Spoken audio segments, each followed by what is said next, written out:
Yeah. Forward to you, sir.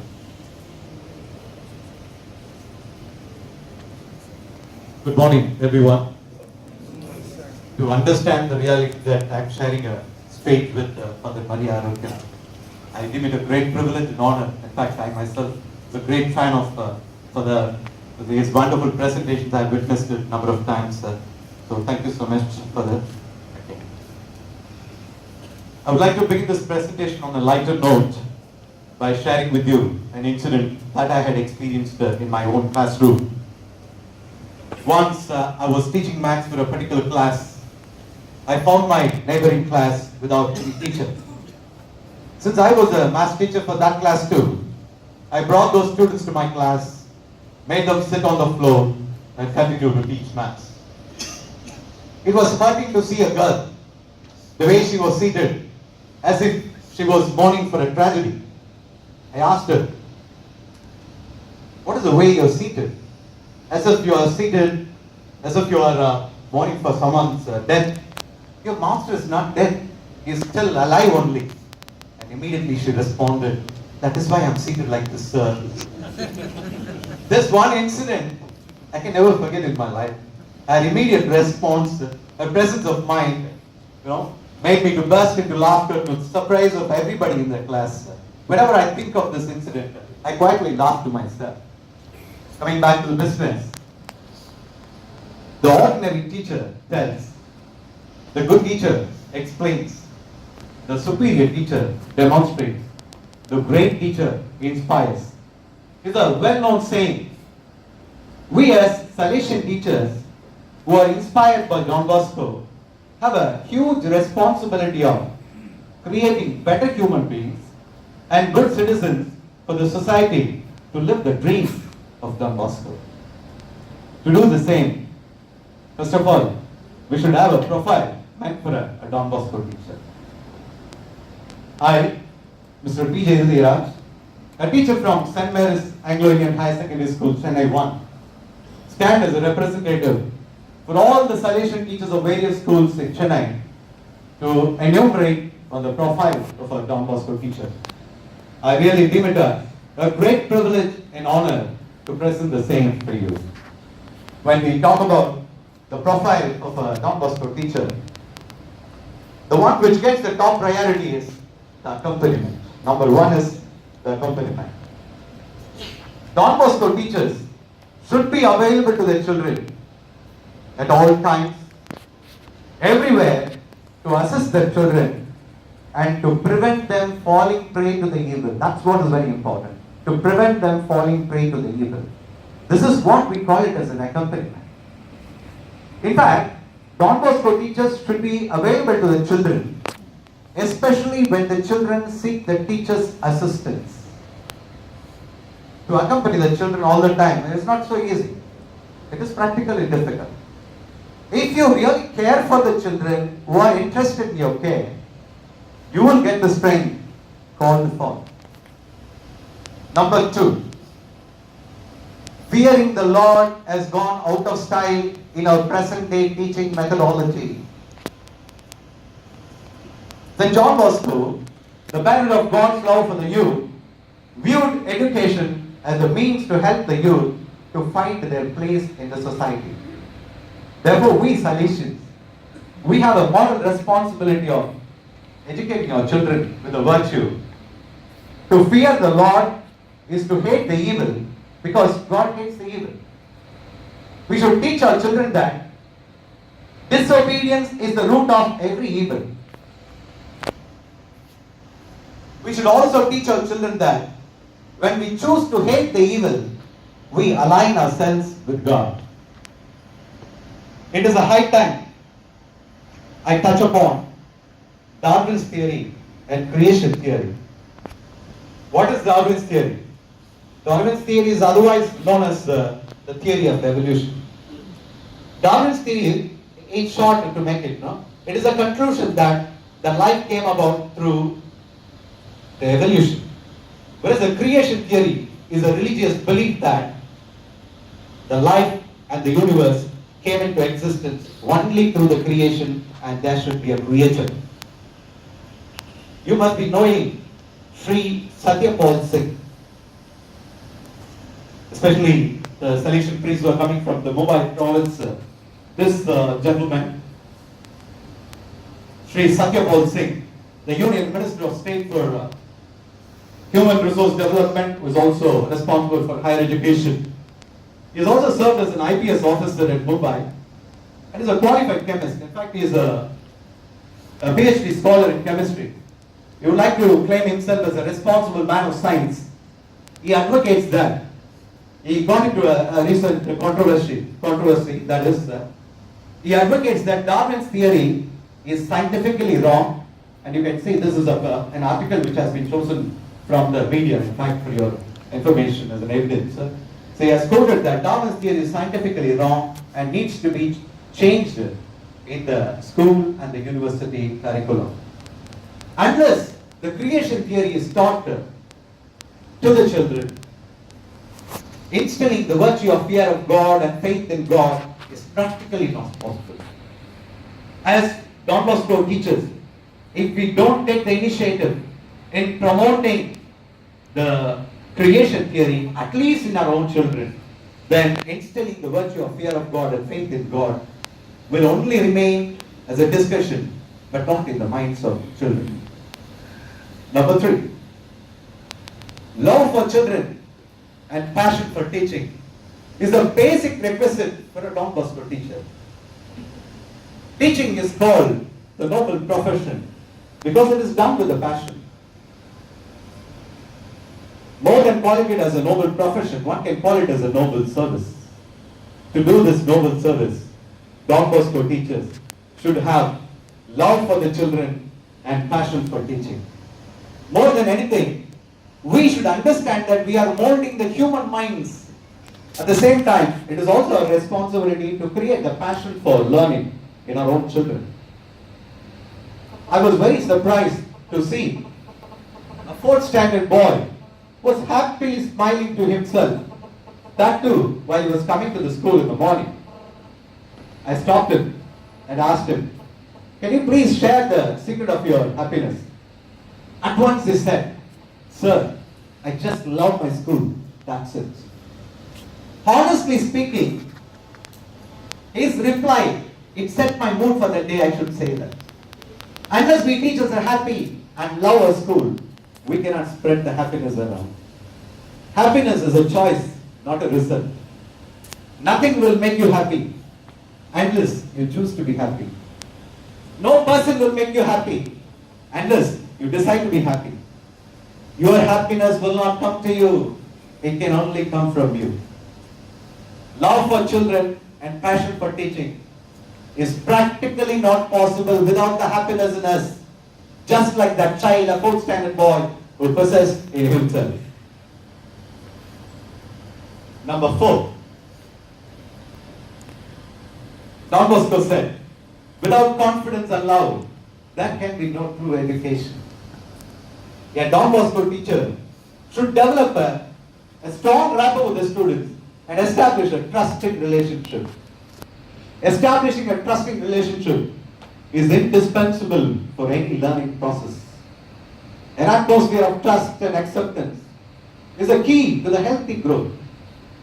Once a strong rapport is developed and a trusting relationship is established, the very first thing that teachers should do is to begin their love for the students. This relationship will make the students feel comfortable in approaching the teachers easily. Number 5. A Don Bosco teacher is someone who teaches not only with mind, but also with heart. Don Bosco said, it is not enough to love the young. They must know that they are loved. How can a teacher teach with heart? How can a teacher make the child understand that he or she is loved? Don Bosco said, it is not enough to love the young, they must know that they are loved. Not a student with whom I am very friendly in my school. In my school, there is a boy by name Isaac, with whom I am very friendly. This friendship started when the boy was studying in the 3rd standard. Whenever he sees me outside, he used to come and give a high five. I do acknowledge it. This continued for years, and the same boy is now in the 6th standard. His class happens to be next door to the staff room. Therefore, we get to meet each other every now and then. At this moment, one day, a boy from his own class brought Isaac to me with a complaint that Isaac has physically assaulted him. Hearing of this, I was a little harsh at Isaac in correcting him, which he could not accept. He went off to his class and came back within no time and asked me, "Sir, are you my friend or his?" I just hugged him and made him understand that a teacher has to be impartial. Though he was not able to accept it immediately, he was able to understand by the end of the day. A teacher, in fact, since then, he seems to have improved a lot, and our friendship still continues. That's very important to note that. Our friendship still continues. A teacher is someone to whom a student can confide at times of sadness or joy. A Don Bosco teacher is someone who can exhibit a loving kindness to the children, even to an extent of replacing the position of a parent in the case of a parentless child. Number 6. A Salesian teacher must dedicate himself or herself to the job. Don Bosco said, "Man is born to work, and only he who works finds work easy." And only man is born to work, and only he who works lovingly and diligently finds the work easy. What a great learning from this. To be a Salesian teacher is a great challenge. It's not so easy. It's a great challenge. If a teacher wants to do justice to this profession, such a teacher should have the sense of dedication for the job. A Salesian teacher, like a good shepherd, must be willing to sacrifice for the sake of the children, so that the children can be solidly grounded in wisdom and knowledge. Number 7. A Don Bosco teacher is someone who derives absolute satisfaction in seeing his pupils' contribution to make life more meaningful to fellow human beings. What an honor and a moment of pride to Mr. Siva Subramani Iyer, a science teacher of Dr. A P J Abdul Kalam, a man behind Dr. A P J Abdul Kalam's success and his contribution to fellow human beings and his country. Because the former president, Dr. A P J Abdul Kalam, has said it many a times, it is my science teacher who inspired me to become a scientist. Therefore, creating good leaders who have greater concern for fellow human beings should also be an aim of a Don Bosco teacher. As Don Bosco teachers, we haven't done much towards this. It is a high time that we do something in creating good leaders who have greater concern for fellow human beings. Excuse me, sir, you have 3 minutes to conclude. Thank you so much for reminding me. Number 8. Everyone is a good judge for oneself. A Don Bosco teacher is someone who evaluates himself or herself every day just to see if the day was satisfying. Self-assessment is the best way to improve or to correct oneself. Number 9.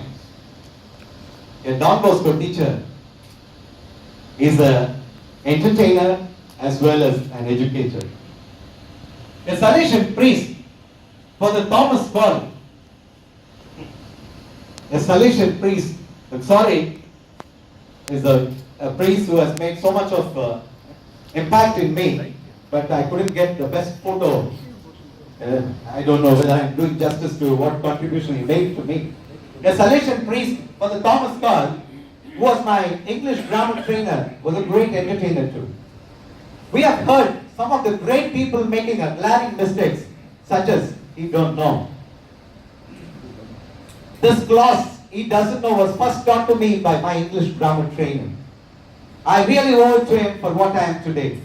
It was for the Thomas Call who inspired me in my English grammar class with his entertaining style of teaching.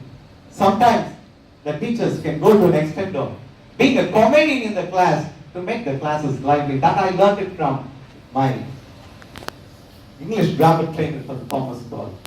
Number 10. A Don Bosco teacher should never lose enthusiasm for the profession.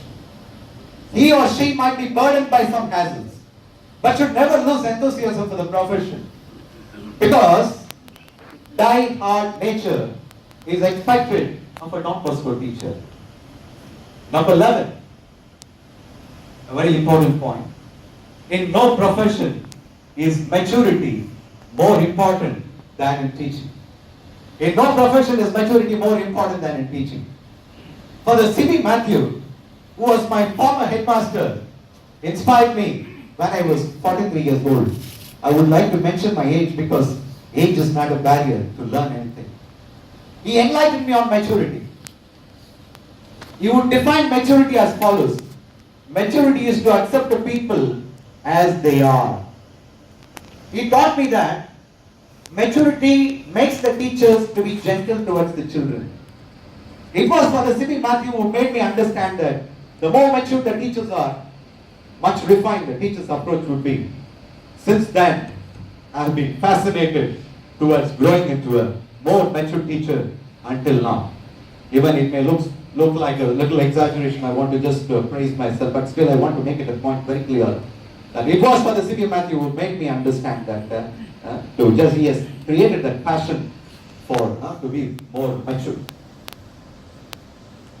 Maturity takes a teacher a long way forward in encouraging the students to develop academically and to grow as better human beings. As Don Bosco teachers, let us strive forward to be more mature teachers so as to be gentle and much refined towards our children.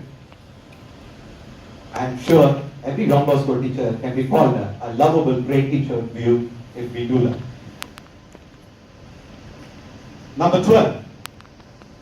Apart from being a good communicator, a good teacher should possess the characteristic of a good listener. Time and again we talk about listening. Apart from being a good communicator, a good teacher should possess the characteristic of a good listener. A Turkish proverb says, if speaking is silver, then listening is gold. Remember, a good listener will always have more friends and fans because people who do not want to hear all the time may need people listening to them as well. God gave us 2 years so that we can listen twice as much as we talk. Everyone wants to be heard. It is a sign of being loved. If only every Don Bosco teacher can cultivate an art of listening in oneself, I am sure every Don Bosco teacher can become a lovable, great teacher, and he or she can exercise the preventive system in a much effective manner. Number 13. Sir, can we conclude? If you don't mind, we can always come back when doing interactive session. If I got ill, I'll just take 1 more minute, sir. Okay. A Don Bosco teacher should be an inspiration to the students. The great teachers not only teach with examples, but also lead by examples in their own life for their students to follow them. If I am standing here to address one profile of a Don Bosco teacher, it is because of a Salesian priest who was my Dean of Studies at Don Bosco Higher Secondary School, Mano. It was he who inspired me at my young age of 14 years. If I don't conclude, if I don't mention him, I feel that I'm not doing justice to this job. That's why I just wanted to take 1 more minute extra. Sorry, sir.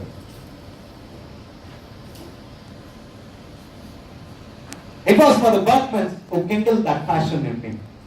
I should confess that I really fell in love to his language, to his diction, the way he used to explain the English biblical movies as they were played to the students at night time after dinner.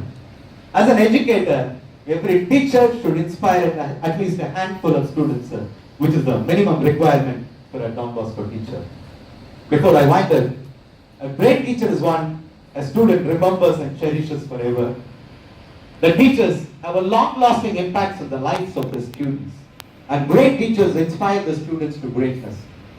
To be a Don Bosco teacher is a great, great call. To be a Don Bosco teacher is a great, great call. Unless every teacher enjoys this privilege, he or she cannot do justice to this profession. To To be a Salesian teacher, one has to follow the footsteps of Don Bosco. To be a Salesian teacher, one has to follow the footsteps of Don Bosco. I have not seen Don Bosco. Have you? Anybody? I have not seen Don Bosco. Have you?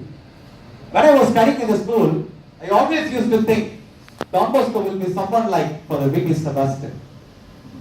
Who was Father V.T. Sebastian? He was my headmaster during my days of schooling. A saintly character, a fatherly figure. He inspired many children of my generation with his humble and friendly approach. If only every Salesian teacher can walk in the footsteps of Don Bosco, has faith in Mother Mary, with love for children, passion for teaching, and has more maturity, and can cultivate an art of listening in oneself, I'm sure every Don Bosco teacher can become a great teacher, and he or she can inspire the students to greatness, and this in turn can create better human beings and good citizens, why not maybe good leaders as well, to live the dream of Don Bosco. Thank you so much for this wonderful opportunity, and thank you so much all of you who were patiently listening to me. And I would like to thank so many people, in fact the people from the Bombay province, the priests from Bombay province. In fact, I had the privilege of dropping them by my car. They kept coming to me and then wishing me so much. Thank you so much. And I thank each and every St. Mary staff who were with me, who stood with me and supporting me, and who gave your support in delivering this presentation. Thank you so much. Thank you so much. Wonderful. Sir not only just shared ideas, but I think his experiences. It was a very, very emotional sharing, and at the same time convincing sharing to hear names of Salesian for Thomas Cole, for the Sibi, for the Bergmans, for the V.T. Sebastian, and similarly also other teachers will maybe come up with your own names, dear fathers, brothers and sisters and teachers. That is the wonderful way Don Bosco education has influenced. And thank you also telling us that you are a good friend of Isaac. Yeah. Not on his own terms. He asked you, that's a very poignant question. Are you my friend or his friend? And so you told him that you are still his friend, not on his terms, but on Don Bosco terms. That's the way I understood it, right? So that deserves a wonderful clap for our teacher who really embodies what Don Bosco is. He has not seen Don Bosco, but I'm sure many of his students are seeing Don Bosco in him. That is a success story. That is a success story of Don Bosco education. May I now invite a very prominent